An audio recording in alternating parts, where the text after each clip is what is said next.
컴퓨터가 이제 발전하고 손쉬워지면서 이쪽 관련 범죄들이 엄청 많아지면서 우리나라도 어느 순간 사이버 수사대라는 게 생겼죠.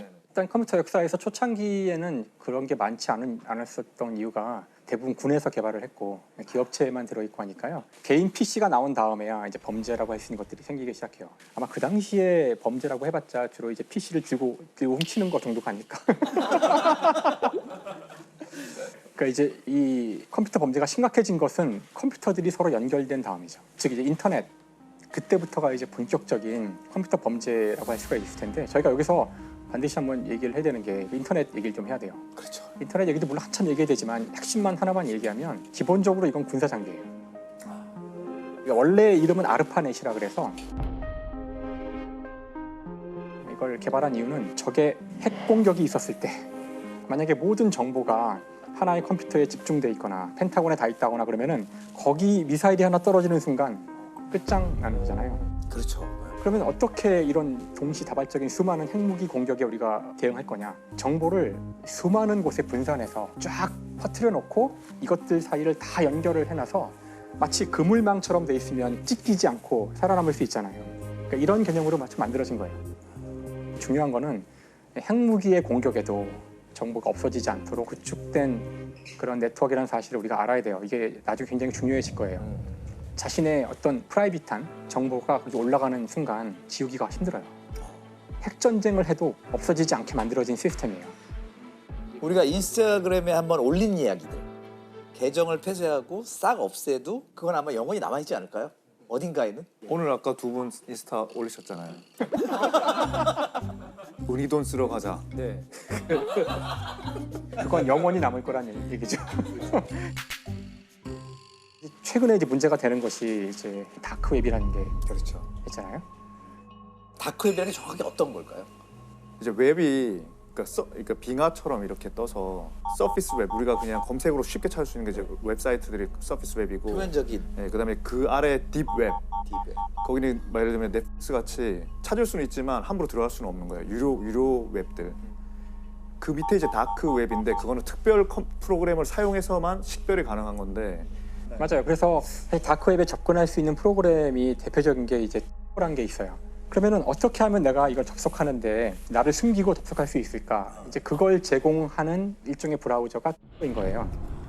그래서 를 통해서 접속을 하면 얘가 어떤 식으로 나를 여기 접속시켜 주냐면은 저기로 한 번에 가는 게 아니라 예를 들어 뭐 루마니아에 있는 컴퓨터를 통해서 그다음에 루마니아에서 뭐 중국에서 어디 뭐 칠레, 미국 그런 다음 들어가는 거죠.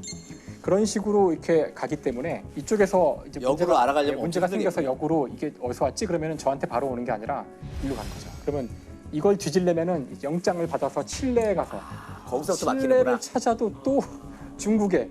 근데 문제는 이게 내가 한 번 네트워크를 접속했다 그래서 계속 유지가 되고 있는 게 아니라 바꿔요. 수시로 계속 랜덤하게. 제3자가 나를 알아내는 수 있는 방법은 거의 없다고 볼 수 있어요. 그러니까 주로 범죄에 활용이 많이 돼요. 꼭 그렇진 않아요. 아, 그렇진 않아요. 그러니까 정부의 통제를 벗어나고 싶거나 그럴 때 만들 수도 있겠죠. 그러니까 언론의 자유라든지 인권 탄압이라든지 이런 걸로부터 본인이 표현하고 싶은 걸 표현하기 위해서 검열이라든가 네. 이런 거를 하기 위해서는 근데 오히려 안 좋게 쓰는 분들이 더 많고 이게 인터넷에 어두우면은 이제 이게 만약에 그 최근에 큰 문제가 됐던 이제 웰컴 투 비디오 같이 포르노를 보고 싶은데 자기를 노출하고 싶지 않잖아요. 그럴 때에도 사용될 수가 있는 거죠. 근데 다크웹이 이렇게 범죄에 악용되는 가장 중요한 이유가 사실 익명성이잖아요. 그렇죠. 그러니까 익명성 얘기가 나와야 될 것 같아요. 동시에 인터넷 성착취물의 피해자들이 가장 두려워하는 건 익명성의 반대인 본인들의 신상이 노출되는 거거든요. 본인의 사진이나 영상이 한번 노출이 되면 죽을 때까지 그게 사라지지 않을 것 같은 공포 때문인데 그러니까 같은 거를 가장 두려워하기 때문에 이제 범죄자들도 가장 자신의 익명성을 지킬 수 있는 이런 다크웹으로 가서 범죄를 저지르고 유료 회원만 4,000명이 넘거든요. 그러니까 이게 단순히 뭐 익명성, 일탈행위 이 정도가 아니고 이게 산업이에요. 돈을 버는. 손정우가 벌어들인 돈이 어마어마한 그 산업. 그러니까 이 정도의 산업이 될 수 있었던 이유가 똑같이 가상화폐를 사용을 해서 그러니까 그것도 역시 익명성에 기댄 거거든요.